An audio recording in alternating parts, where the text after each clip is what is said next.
అందరికీ నమస్కారం. రాష్ట్ర సరిహద్దులో 40 మంది కనుమూత. ఈ విషయాలను తెలుసుకుంది వీడియో మీరు కంప్లీట్‌గా చూడండి. అప్పుడే మీకు కంప్లీట్ ఇన్ఫర్మేషన్ ఏంటో అర్థమవుతుంది. అదేవిధంగా చాలామంది వీడియో చూస్తున్నారు కానీ సబ్స్క్రైబ్ చేసుకోవడం మాత్రం మర్చిపోతున్నారు. దయచేసి సబ్స్క్రైబ్ చేసుకోండి. సబ్స్క్రైబ్ చేసుకోవడం వల్ల నేను చేసే ప్రతి ఒక్క అప్డేట్ మీరు ముందుగానే పొందగలుగుతారు. అదేవిధంగా చాలామంది లైక్ చేయడం మర్చిపోతున్నారు. దయచేసి లైక్ చేయండి. లైక్ చేయడం వల్ల ఈ ఇన్ఫర్మేషన్ అనేది మనం చాలామందికి రీచ్ చేసిన వాళ్ళు అవుతాం. ఇంకా లేట్ చేయకుండా వీడియోకి వెళ్ళిపోదాం.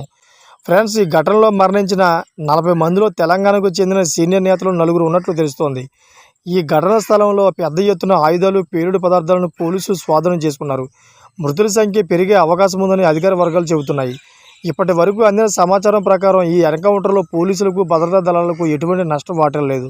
ఈ భారీ ఎన్కౌంటర్తో సౌత్ అబూజ్మార్తో పాటు నార్త్ బస్తర్ మావోయిస్టు కమిటీలు పూర్తిగా తుడిచిపెట్టిపోయాయని పోలీసులు ప్రకటించారు. ఛత్తీస్గఢ్లో జరిగిన భారీ ఎన్కౌంటర్ 40 మంది మావోయిస్టులు, అగ్రనేతలు, దళిత సభ్యులు చనిపోయినట్టు రాష్ట్ర ముఖ్యమంత్రి విష్ణుదేవ్ సాయ్ ప్రకటించారు. ఛత్తీస్గఢ్లోని నారాయణపూర్, దంతెవాడ జిల్లాల సరిహద్దులో శుక్రవారం మధ్యాహ్నం 12:30 మొదలైన ఎదురుకాల్పులు రాత్రి 9 గంటల వరకు కొనసాగుతూనే ఉన్నాయి. శుక్రవారం మధ్యాహ్నం ఇరు వర్గాల మధ్య ఎదురుకాల్పులు మొదలయ్యాయి. సాయంత్రం 4 గంటల సమయానికి 7 మావోయిస్టులు చనిపోయినట్టుగా బయటకు సమాచారం అందింది. రాత్రి వరకు కాల్పులు కొనసాగుతూనే ఉన్నాయి. దీంతో గంటకు మృతుల సంఖ్య పెరుగుతూ వచ్చింది. రాత్రి 9 గంటల సమయానికి 36 మంది మావోయిస్టులు మరణించినట్లు తెలిసింది. చూసారు ఫ్రెండ్స్, ఇటువంటి లేటెస్ట్ అప్డేట్స్ కోసం ఛానల్ సబ్స్క్రైబ్ చేసుకోండి, గంట పైన ఆల్ పెట్టుకోండి. Thank for watching friends.